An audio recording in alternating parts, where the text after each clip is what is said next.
ભાઈ એટલે ટીવી તો કે આમ કંઈક જોઈએ અંદર કંઈક સારો કાર્યક્રમ આવતો છે ટીવી કે ઘરે આવી તો હવે સોફામાં તું અમારા ઘરે સોફા જ નથી ભાઈ અમે પથારી કરીને હોઈએ પંખો તો કઈ હું ગભરામણમાં બેઠો હું નકરો પંખાથી ગરમી છુપાતી નથી હો એસી કહી દે મારે ભાઈ શું કરવાનું છે બાફાનું છે ઘરે એસીમાં રહો તમે અમારા ઘરે ટેબલ પંખો નથી ભાઈ આમ ધાબામાં જઈને હોઈએ આ માસી હું અહીંયા ખાવા દઈશ ડાઇનિંગ ટેબલ ઉપર અને ખાવાનું કોણે કીધું ભાઈબંધનું ઘર એવું કંઈ પૂછવાનું ન હોય હાલો હાલો તારા ઘરે આટલું બધું લેસ તારા ઘરે આટલું બધું લેસ તું અમારા ઘરે જ ભાઈ 10 વાળો હાબુ હોય એનાથી ધોઈએ અમે તું તારા ઘરે આવી રીતે વસ્તુ લેસ બધી અમારા ઘરે ફ્રીજ જ નથી ભાઈ કઈ વાંધો નહીં તને એવું હોય ને તો રહેવા દે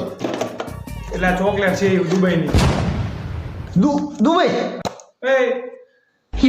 દુબઈની ચોકલેટ છે તમારી આ દુબઈની ચોકલેટ છે તમારી